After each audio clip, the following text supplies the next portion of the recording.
श्री शिवाय नमस्तुभ्यम। आज सुनिए सोमवार व्रत की पौराणिक कथा।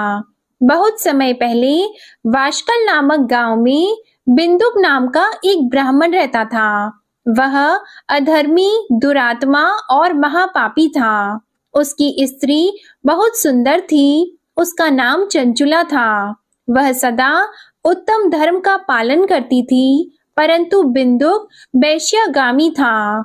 इस तरह कुकर्म करते हुए बहुत समय व्यतीत हो गया। उसकी स्त्री काम से पीड़ित होने पर भी सधर्म नाश के भय से क्लेश सहकर भी काफी समय तक धर्म भ्रष्ट नहीं हुई, परंतु आगे चलकर वह भी अपने दुराचारी पति के आचरण से प्रभावित होकर दुराचारी और अपने धर्म से विमुख हो गई। इस तरह दुराचार में डूबे हुए उन पति पत्नी का बहुत सा समय व्यर्थ बीत गया। वैश्यागामी दूषित बुद्धि वाला वह दुष्ट ब्राह्मण बिंदुक समय अनुसार मृत्यु को प्राप्त होकर नरक में चला गया। बहुत समय तक नरक के दुखों को भोगकर वह मूढ़ बुद्धि पापी विंध्य पर्वत पर भयंकर पिशाच हुआ। इधर उस दुराचारी बिंदुक के मर जाने पर वह चंचुला नामक स्त्री बहुत समय तक पुत्रों के साथ अपने घर में रहती रही। पति की मृत्यु के बाद वह भी अपने धर्म से गिरकर पर पुरुषों का संग करने लगी थी। सती विपत्ति में भी अपने धर्म का पालन करना नहीं छोड़ती। यही तो तप है। कठिन तो होता है, लेकिन इसका फल मीठा होता है। एक दिन दैव योग से किसी पुण्य पर्व के आने पर वह अपने भाई बंधुओं के साथ गोकर्ण क्षेत्र में गई। उसने तीर्थ के जल में स्नान किया और बंदी जनों के साथ यहाँ वहां घूमने लगी। वह एक देव मंदिर में गई। वहां उसने एक ब्राह्मण के मुख से भगवान शिव की परम पवित्र एवं मंगलकारी कथा सुनी। ब्राह्मण कह रहे थे कि जो स्त्रियां व्यभिचार करती हैं, वे मरने के बाद जब यमलोक जाती हैं, तब यमराज के दूत उन्हें तरह तरह से यंत्रणा देते हैं कि वे उसके कामांगों को तप्त लौह के डंडों से दागते हैं। तप्त लौह के डंडों से उसका संसर्ग कराते हैं। ये सारे दंड इतनी वेदना देने वाले होते हैं कि जीव पुकार पुकार कर कहता है कि अब वह ऐसा नहीं करेगा, लेकिन यमदूत उसे छोड़ते नहीं हैं। कर्मों का फल तो सभी को भोगना पड़ता है। देव, ऋषि, मनुष्य सभी इससे बंधे हुए हैं। ब्राह्मण के मुख से ये वैराग्य बढ़ाने वाली कथा को सुनकर चंचुला भय से व्याकुल हो गई।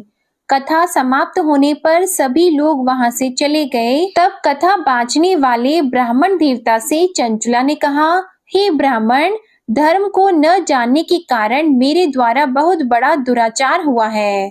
स्वामी, मेरे ऊपर कृपा कर मेरा उद्धार कीजिए। आपके प्रवचन को सुनकर मुझे इस संसार से वैराग्य हो गया है। मुझ मूढ़ चित्त वाली पापिनी को धिक्कार है। मैं निंदा के योग्य हूँ।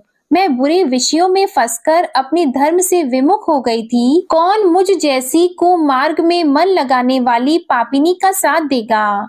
जब यमदूत मेरे गले में फंदा डालकर मुझे बांध कर ले जाएंगे और नरक में मेरे शरीर के टुकड़े करेंगे, तब मैं कैसे उन महायातनाओं को सहन कर पाऊंगी? मैं सब प्रकार से नष्ट हो गई हूँ, क्योंकि अभी तक मैं हर तरह से पाप में डूबी रही हूँ। हे ब्राह्मण, आप मेरे गुरु हैं, आप ही मेरे माता पिता हैं। मैं आपके शरण में आई हूँ। मुझ अबला का अब आप उद्धार कीजिए। इस प्रकार विलाप करती हुई चंचुला ब्राह्मण देवता के चरणों में गिर पड़ी।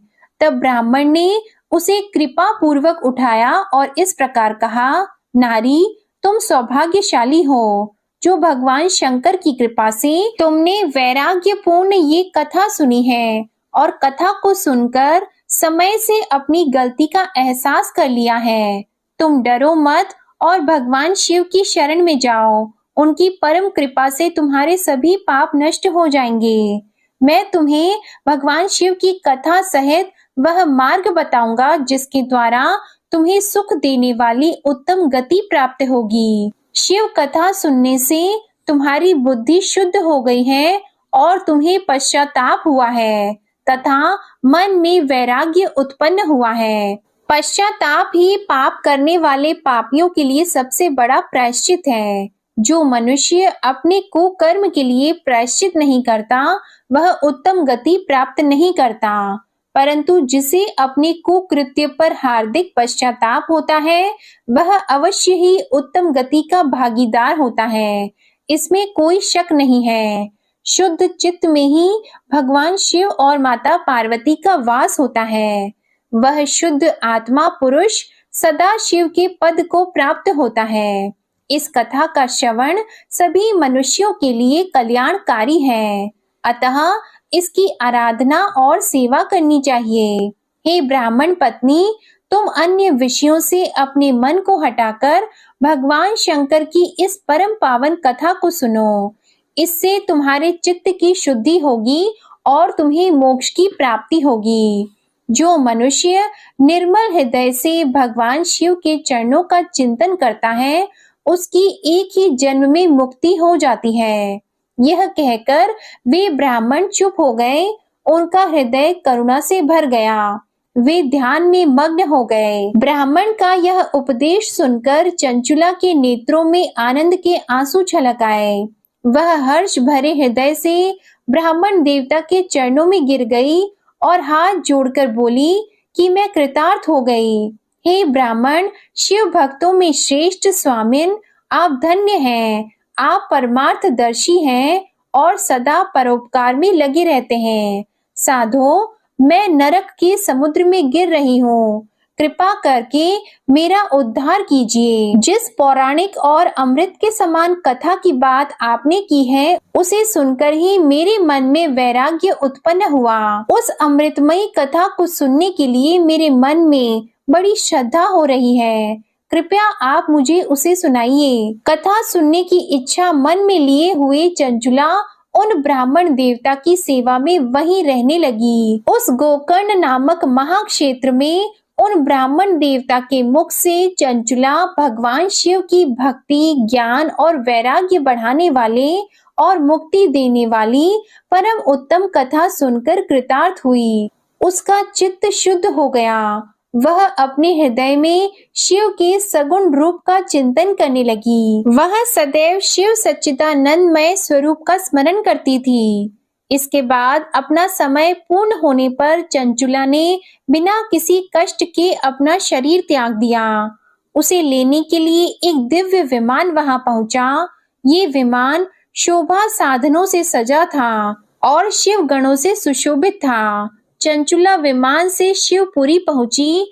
उसके सारे पाप धुल गए। वह दिव्य रूप धारिणी दिव्यांगना हो गई थी। वह गौरांगी देवी मस्तक पर अर्धचंद्र का मुकुट और अन्य दिव्य आभूषण पहने शिवपुरी में पहुंची। वहां उसने सनातन देवता त्रिनेत्रधारी महादेव शिव को देखा। सभी देवता उनकी सेवा में भक्ति भाव से उपस्थित थे। उनकी अंग कांति करोड़ों सूर्यों के समान प्रकाशित हो रही थी। 5 मुख और हर मुख में 3-3 नेत्र थे।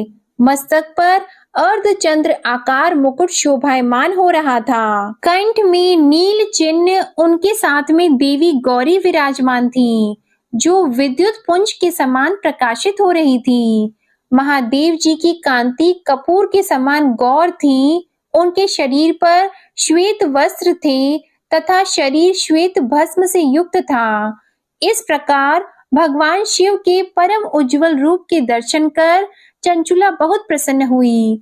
उसने भगवान को बारंबार प्रणाम किया और हाथ जोड़कर प्रेम, आनंद और संतोष से युक्त होकर विनीत भाव से खड़ी हो गई। उसके नेत्रों से आनंद के आंसुओं की धारा बहने लगी। भगवान शंकर और भगवती गौरी उमा ने करुणा के साथ सौम्य दृष्टि से देखकर चंचुला को अपने पास बुलाया। गौरी उमा ने उसे प्रेम पूर्वक अपनी सखी बना लिया। चंचुला सुख पूर्वक भगवान शिव के धाम में उमा देवी की सखी के रूप में निवास करने लगी। एक दिन चंचुला आनंद में मग्न उमा देवी के पास गई और दोनों हाथ जोड़कर उनकी इस स्तुति को करने लगी। हे गिरिराज नंदिनी, स्कंद माता उमा, आप सभी मनुष्यों एवं देवताओं द्वारा पूजित तथा समस्त सुखों को देने वाली हैं। आप शंभु प्रिया हैं, आप ही सगुणा और निर्गुणा हैं। हे सच्चिदानंद स्वरूपा, आप ही प्रकृति की पोषक हैं। हे माता, आप ही संसार की सृष्टि पालन और संहार करने वाली हैं। इस प्रकार सद्गति प्राप्त चंचुला देवी की स्तुति कर शांत हो गई। उसकी आंखों में प्रेम के आंसू उमड़ आए। तब शंकर प्रिया भक्त वत्सला उमा देवी ने बड़े प्रेम से चंचुला को चुप कराते हुए कहा कि सखी चंचुला, मैं तुम्हारी इस स्तुति से प्रसन्न हूँ। बोलो, क्या वर मांगती हो? तब चंचुला बोली, हे गिरिराज कुमारी, मेरे पति बिंदुक इस समय कहाँ हैं? उनकी स्थिति कैसी है, मुझे बताइए और कुछ उपाय कीजिए ताकि हम फिर से मिल सकें। हे महादेवी, मेरे पति एक शूद्र जाति वैश्या के प्रति आसक्त थे और पाप में ही डूबे रहते थे। गिरिजा बोली, बेटी, तुम्हारा पति बिंदुक पापी था। उसका अंत बड़ा भयानक हुआ। वैश्या का उपभोग करने के कारण वह मूर्ख नरक में अनेक वर्षों तक अनेक प्रकार के दुख भोगकर अब शेष पाप को भोगने के लिए विंध्य पर्वत पर पिशाच की योनि में रह रहा है और वह दुष्ट वहीं वायु पीकर रहता है और सब प्रकार के कष्ट सहता है। गौरी देवी की ये बात सुनकर चंचुला अत्यंत दुखी हो गई। फिर मन को किसी तरह स्थिर करती हुई दुखी हृदय से माँ गौरी से उसने एक बार फिर पूछा, हे महादेवी, मुझ पर कृपा कीजिए और मेरे पापी पति का अब उद्धार कीजिए। कृपा करके मुझे वह उपाय बताइए जिससे मेरे पति को उत्तम गति प्राप्त हो सके।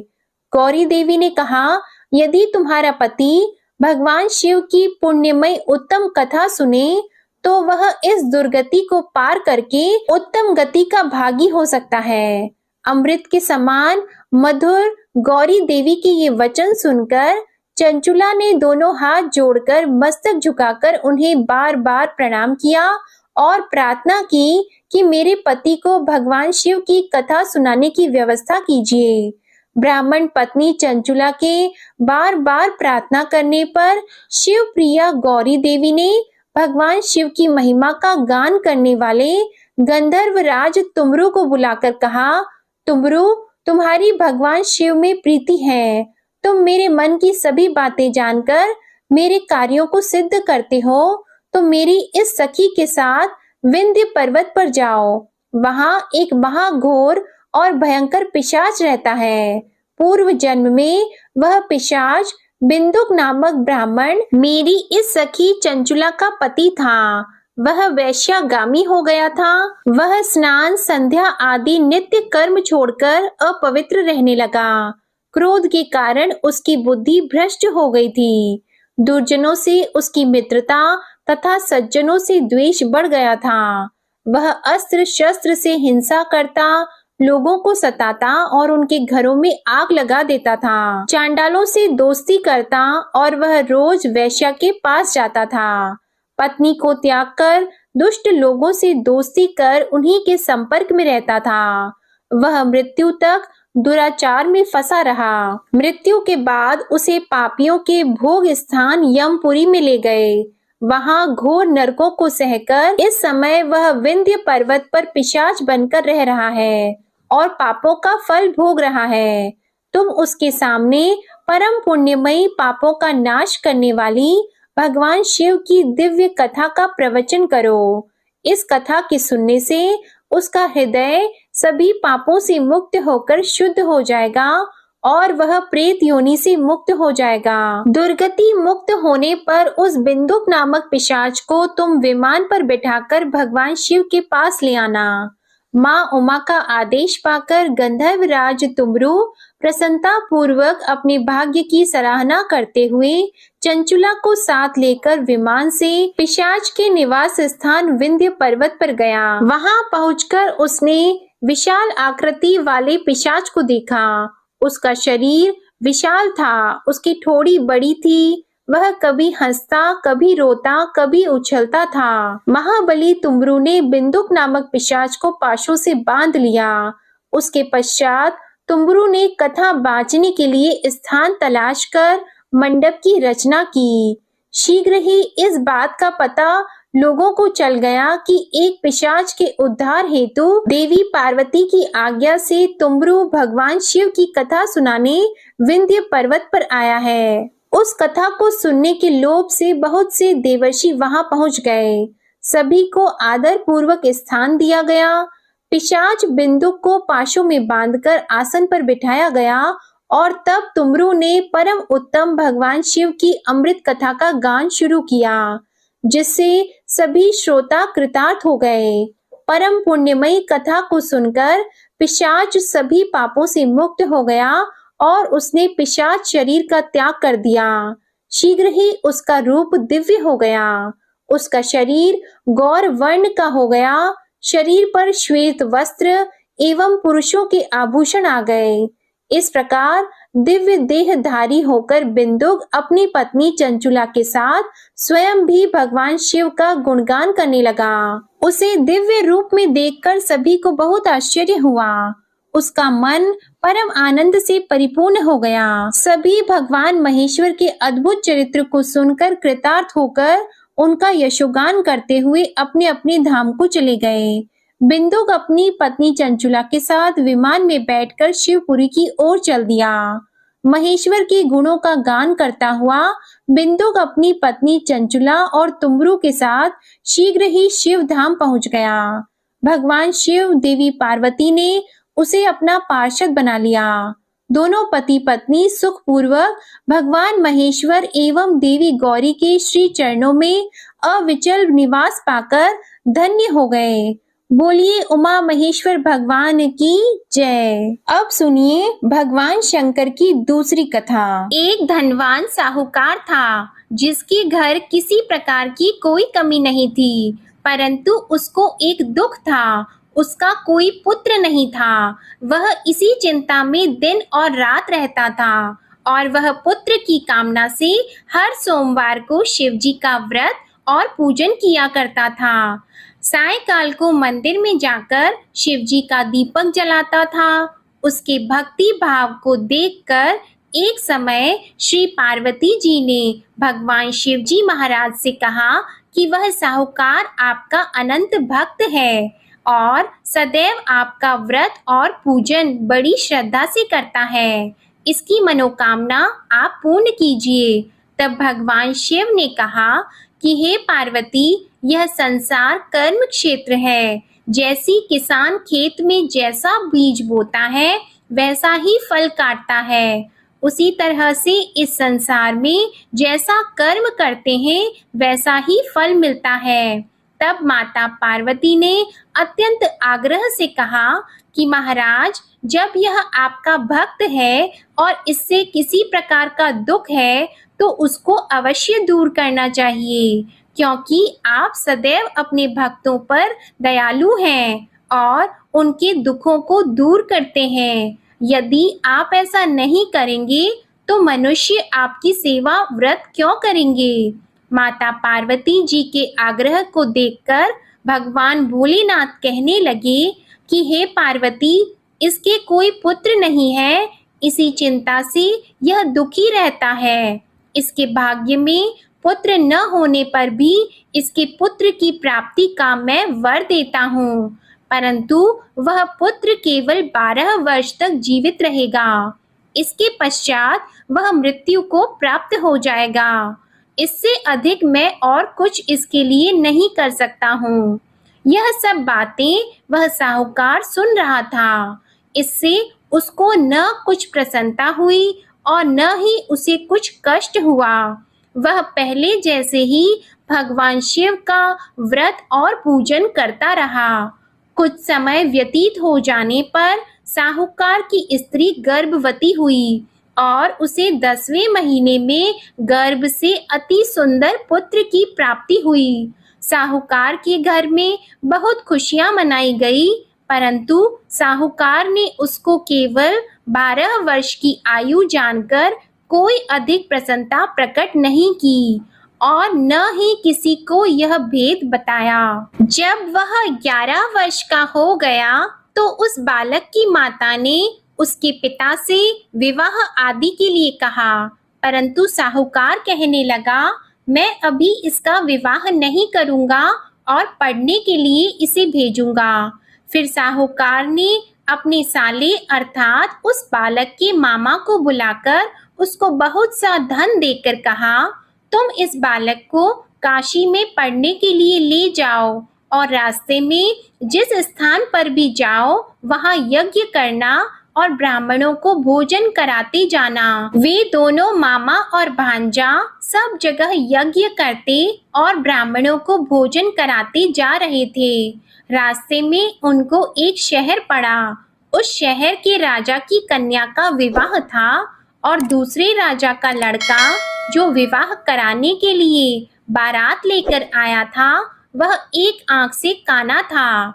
उसके पिता को इस बात की बड़ी चिंता थी कि कहीं वर को देखकर कन्या के माता पिता विवाह में किसी प्रकार की अड़चन पैदा न कर दें। इस कारण जब उसने अति सुंदर सेठ के लड़के को देखा तो उसने मन में विचार किया कि क्यों न दरवाजे के समय इस लड़के से वर का काम चलाया जाए। ऐसा विचार करके वर के पिता ने उस लड़के और मामा से बात की तो वे दोनों राजी हो गए। फिर उस लड़के को वर के कपड़े पहनाकर और घोड़ी पर चढ़ाकर दरवाजे पर ले गए और बड़ी सुंदरता से सब कार्य संपन्न हो गए। वर के पिता ने सोचा यदि विवाह कार्य भी इसी लड़के से करा दिया जाए तो इसमें क्या बुराई है। ऐसा विचार करके लड़का और उसके मामा से कहा, यदि आप फेरों और कन्यादान का काम भी करा दें तो आपकी बड़ी कृपा होगी और हम इसके बदले बहुत सा धन देंगे। उन्होंने भी स्वीकार कर लिया और विवाह कार्य भी बहुत कुछ अच्छी तरह से हो गया। परंतु जिस समय लड़का जाने लगा तो उसने राजकुमारी की चुन्नी के पल्ले पर लिख दिया कि तेरा विवाह मेरे साथ हुआ है, परंतु जिस राजकुमार के साथ तुमको भेजेंगे वह एक आंख से काना है। मैं तो काशी जी पढ़ने जा रहा हूँ। उस राजकुमारी ने जब अपनी चुन्नी पर ऐसा लिखा हुआ देखा तो उसने राजकुमार के साथ जाने से मना कर दिया और कहा कि ये मेरा पति नहीं है, मेरा विवाह इसके साथ नहीं हुआ, वह तो काशी जी पढ़ने गया है। राजकुमारी के माता पिता ने अपनी कन्या को विदा नहीं किया और बारात वापस चली गई। उधर वह सेठ का लड़का और उसका मामा काशी जी पहुंच गए। वहां जाकर उन्होंने यज्ञ करना और लड़के ने पढ़ना शुरू कर दिया। जब लड़के की आयु 12 साल की हो गई तब एक दिन उन्होंने यज्ञ रचा रखा था कि लड़के ने अपने मामा से कहा कि आज तो मेरी तबीयत ठीक नहीं है। मामा ने कहा अंदर जाकर सो जाओ। जब लड़का अंदर जाकर सो गया और थोड़ी देर में उसके प्राण निकल गए। जब उसके मामा ने आकर देखा कि वह तो मुर्दा पड़ा है तो उनको बहुत दुख हुआ और उन्होंने सोचा कि मैं अभी रोना पीटना मचा दूंगा तो यज्ञ का कार्य अधूरा रह जाएगा। अतः उन्होंने जल्दी से यज्ञ का कार्य समाप्त करके ब्राह्मणों के जाने के बाद रोना पीटना आरंभ कर दिया। संयोगवश उसी समय शिवजी और पार्वती जी उधर से जा रहे थे। पार्वती जी कहने लगी, हे महादेव, कोई दुखियारा रो रहा है, इसके कष्टों को आप दूर करो। तब भगवान शिव बोले, इसकी आयु इतनी ही थी सो ये भोग चुका है। माता पार्वती ने कहा कि महाराज कृपा करके इस बालक को और आयु दे दो, नहीं तो इसके माता पिता तड़प तड़प कर मर जाएंगे। पार्वती जी के इस प्रकार बार बार आग्रह करने पर भगवान शिव जी ने उसे जीवन दान दे दिया और शिव जी की कृपा से लड़का जीवित हो गया। शिव जी और पार्वती जी कैलाश पर्वत पर चले गए। तब इस प्रकार यज्ञ करते हुए लड़का और उसके मामा अपने घर की ओर चल पड़े।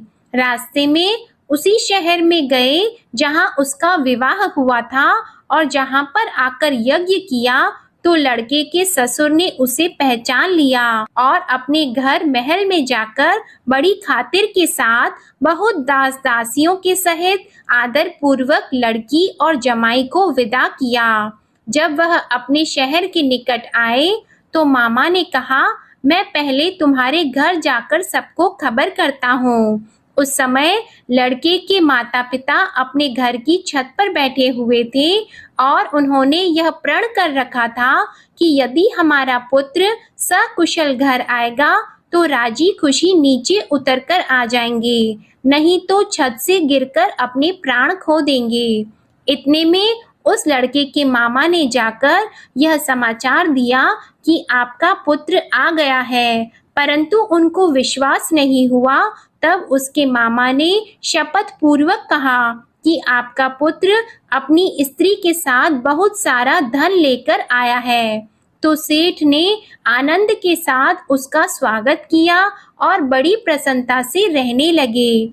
इस प्रकार जो भी व्यक्ति सोमवार का व्रत करता है अथवा इस कथा को पढ़ता है या सुनता है, भगवान भोलेनाथ उसके सभी दुखों को दूर करके उसकी समस्त मनोकामनाओं को पूर्ण करते हैं। बड़ी ही श्रद्धा और भक्ति के साथ अब आप सुनिए सोमवार की दूसरी कथा। एक बार की बात है, माता पार्वती शिवजी को पति के रूप में प्राप्त करने के लिए घोर तप कर रही थी। उनके तप को देखकर देवताओं ने शिवजी से देवी की मनोकामना को पूर्ण करने की प्रार्थना की। शिवजी ने पार्वती जी की परीक्षा लेने के लिए सप्त ऋषियों को भेजा। सप्त ऋषियों ने शिवजी के सैकड़ों अवगुण गिनाए, पर पार्वती जी को महादेव जी के अलावा किसी और से विवाह मंजूर नहीं था। तब शंकर जी ने स्वयं पार्वती जी की परीक्षा लेने की ठानी। तब भगवान शंकर स्वयं प्रकट हुए और पार्वती जी को वरदान देकर अंतर्ध्यान हुए। इतने में पार्वती माता जहाँ तप कर रही थी, वहीं पास में तालाब में मगरमच्छ ने एक लड़के को पकड़ लिया। लड़का जान बचाने के लिए चिल्लाने लगा। तब पार्वती जी से उस बच्चे की चीख सुनी नहीं गई। द्रवित हृदय होकर वे तालाब पर पहुंची। वहां देखा कि मगरमच्छ लड़के को तालाब के अंदर खींचकर ले जा रहा है। लड़के ने देवी को देखकर कहा कि मेरी माता पिता और भाई बंधु कोई नहीं है, आप मेरी रक्षा करें। तो पार्वती जी ने कहा कि मगरमच्छ इस लड़के को छोड़ दो। मगरमच्छ बोला, दिन के छठे पैर में जो मुझे मिलता है उसे मैं अपना आहार समझकर स्वीकार कर लेता हूँ, यह मेरा नियम है। ब्रह्मदेव ने दिन के छठे पहर में इस लड़के को भेजा है, तो मैं इसे क्यों छोड़ूं? पार्वती जी ने विनती की कि तुम इसे छोड़ दो, बदले में तुम्हें जो चाहिए वह मुझसे कहो। तो मगरमच्छ बोला, एक ही शर्त पर मैं इसे छोड़ूंगा।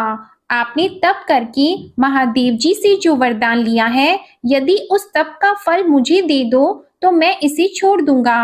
पार्वती जी तुरंत तैयार हो गईं। उन्होंने कहा, मैं अपने तप का फल तुम्हें देने को तैयार हूँ, लेकिन तुम इस बालक को छोड़ दो। मगरमच्छ ने समझाया, सोच लो देवी, जोश में आकर संकल्प मत करो। हजारों वर्षों तक जैसा तप किया है वैसा देवताओं के लिए भी संभव नहीं है। उसका सारा फल इस बालक के प्राणों के बदले चला जाएगा। पार्वती जी ने कहा, मेरा निश्चय पक्का है, मैं तुम्हें अपने तप का फल देती हूँ, तुम इसको जीवन दे दो। मगरमच्छ ने पार्वती जी से तप दान करने का संकल्प करवाया। तप का दान होते ही मगरमच्छ का देह तेजी से चमकने लगा और वह बोला, हे पार्वती, ये देखो, तप के प्रभाव से मैं तेजस्वी बन गया हूँ। तुमने जीवन भर की पूंजी एक बच्चे के लिए व्यर्थ कर दी, चाहे तो अपनी भूल सुधारने का एक मौका और दे सकता हूँ। तब पार्वती जी ने कहा, हे ग्राह, तब तो मैं पुनः कर सकती हूँ, किंतु यदि तुम इस लड़के को निगल जाते तो इसका जीवन वापस नहीं मिल सकता था। देखते ही देखते वह लड़का अदृश्य हो गया और मगरमच्छ भी लुप्त हो गया। पार्वती जी ने विचार किया, मैंने तप तो दान कर दिया है, अब पुनः से तप आरंभ करूंगी। पार्वती जी ने फिर से तप करने का संकल्प किया। भगवान सदाशिव फिर से प्रकट होकर बोले, हे पार्वती, भला अब क्यों तप कर रही हो? तब पार्वती जी ने कहा, प्रभु, मैंने अपने तप का फल दान कर दिया है। आपको पति रूप में पाने के संकल्प के लिए मैं फिर से वैसा ही घोर तप करके आपको प्रसन्न करूंगी। तो महादेव जी बोले, मगरमच्छ और लड़के दोनों रूपों में मैं ही था। तुम्हारा चित्त प्राणी मात्र में अपने सुख दुख का अनुभव करता है या नहीं, इसकी परीक्षा लेने के लिए मैंने ही यह लीला रची थी। अनेक रूपों में दिखने वाला मैं एक ही हूँ। मैं अनेक शरीरों से अलग निर्विकार हूँ। तुमने अपना तप मुझे ही दिया है, इसलिए अब और तप करने की कोई आवश्यकता नहीं है। देवी ने महादेव जी को प्रणाम कर प्रसन्न मन से विदा किया। प्रेम से बोलिए भगवान शंकर और माता पार्वती की जय। अब आप सुनिए तीसरी कथा। एक बार नारद जी ने भोलेनाथ जी की स्तुति करके पूछा कि प्रभु, आपको प्रसन्न करने के लिए सबसे उत्तम और सुलभ साधन क्या है? हे त्रिलोकीनाथ, आप तो निर्विकार और निष्काम हैं। आप सहज ही प्रसन्न हो जाते हैं। फिर भी मेरे जानने की इच्छा है कि आपको क्या प्रिय है। तब शिव जी बोले, नारद जी, वैसे तो मुझे भक्त के भाव सबसे प्रिय हैं, फिर भी आपने पूछा है तो मैं बताता हूँ। मुझे जल के साथ साथ बिल्व पत्र बहुत प्रिय हैं। जो अखंड बिल्व पत्र मुझे श्रद्धा से अर्पित करते हैं, मैं उन्हें अपने लोक में स्थान देता हूँ।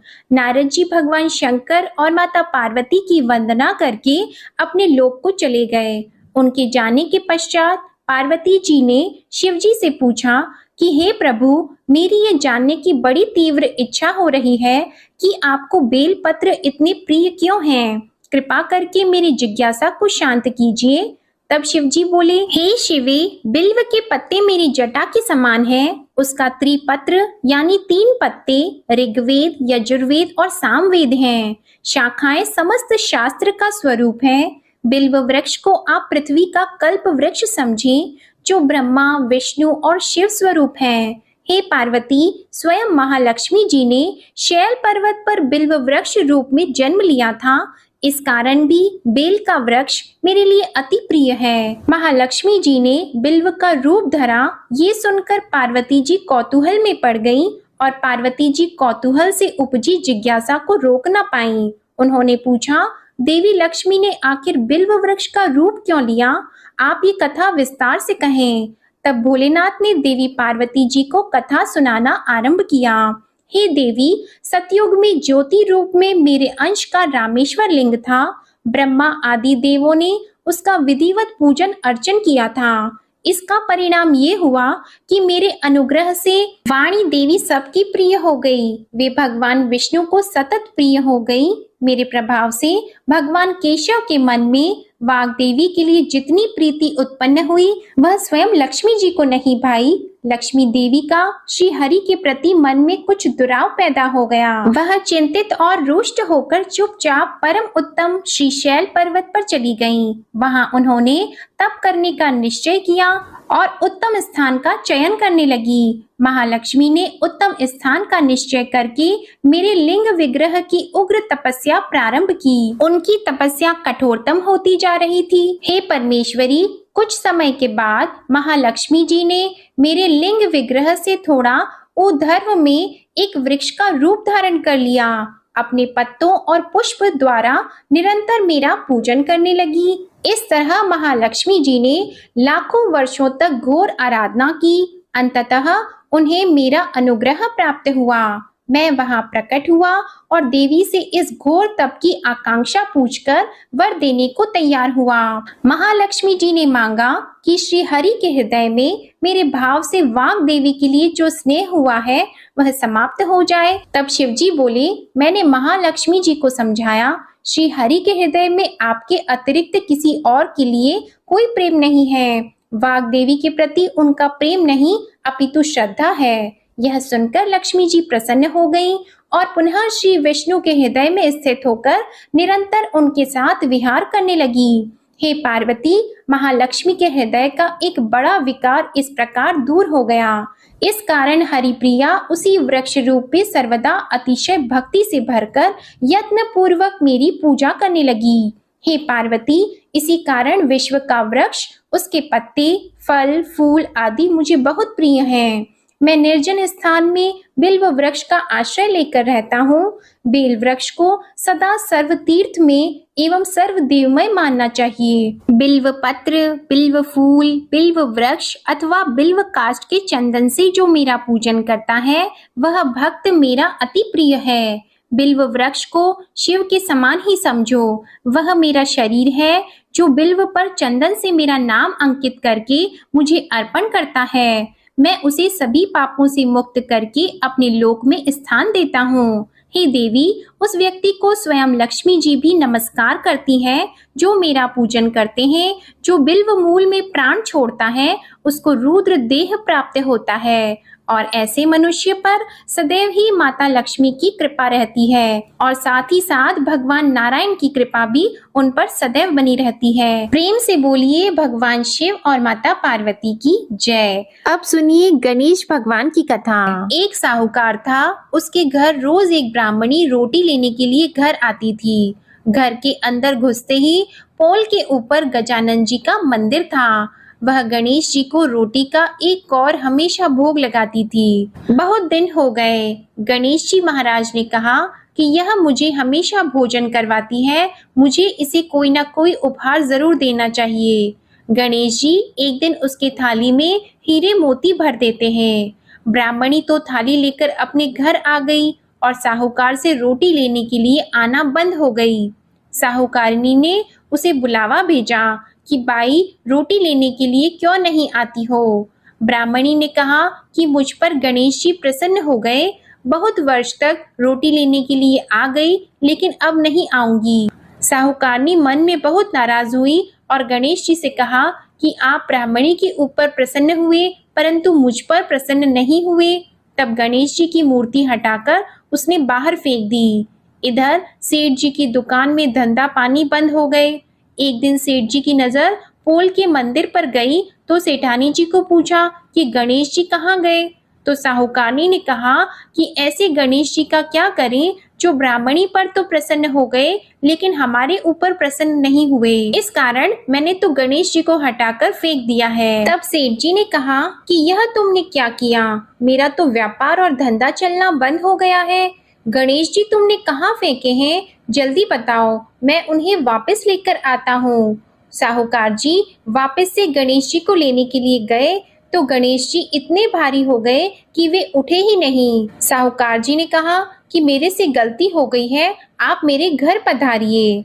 गणेश जी तो और भी भारी होते गए और कहा कि मैं तो नहीं चलूंगा, पहले साहूकारनी को बुलाकर यहाँ लाओ और वह मुझसे माफी मांगेगी तो ही मैं चलूंगा। और गणेश जी ने कहा कि मुझे हमेशा सवा सेर का चूरमा करके भोजन कराओगे तो ही मैं चलूंगा। साहूकार साहूकारनी को लेकर आए और उससे माफी भी मंगवाई और सवा सेर का चूरमा चढ़ाने की हाँ भी भरी। तब साहूकार और साहूकारनी ने गणेश जी को वापस घर लाकर उन्हें पोल में बिठाया। ऐसा करने पर साहूकार का व्यापार फिर से चलने लगा। हे गणेश जी महाराज, जैसे साहूकार और साहूकारनी पर आप प्रसन्न हुए वैसे सभी पर प्रसन्न होना। बोलिए गणेश जी महाराज की जय। अब आप सुनिए भगवान भोलेनाथ की आरती। ओम जय शिव ओमकारा, प्रभु हर शिव ओमकारा, ब्रह्मा विष्णु सदा शिव, ब्रह्मा विष्णु सदा शिव, अर्धांगी धारा। ओम जय शिव ओमकारा, एकानन चतुरानन, पंचानन राजे, स्वामी पंचानन राजे, हंसासन गरुड़ासन, हंसासन गरुड़ासन, वृषवाहन साजे। ओम जय शिव ओमकारा, दो भुज चार चतुर्भुज, 10 भुज अति सोहे, स्वामी 10 भुज अति सोहे, त्रिगुण रूप निरखते, त्रिगुण रूप निरखते, त्रिभुवन जन मोहे। ओम जय शिव ओंकारा।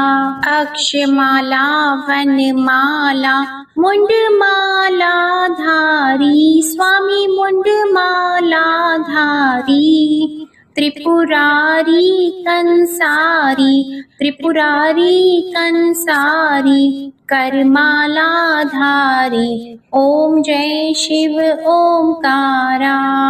श्वेतांबर पीतांबर बाघंबर अंगे, स्वामी बाघंबर अंगे। सनकादिक गरुणादिक, सनकादिक गरुणादिक, भूतादिक संगे। ओम जय शिव ओंकारा।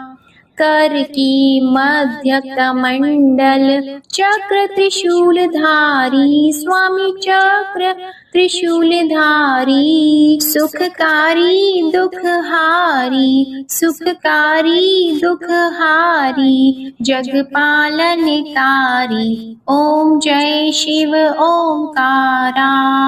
ब्रह्मा विष्णु सदाशिव जानत अविवेका, स्वामी जानत अविवेका।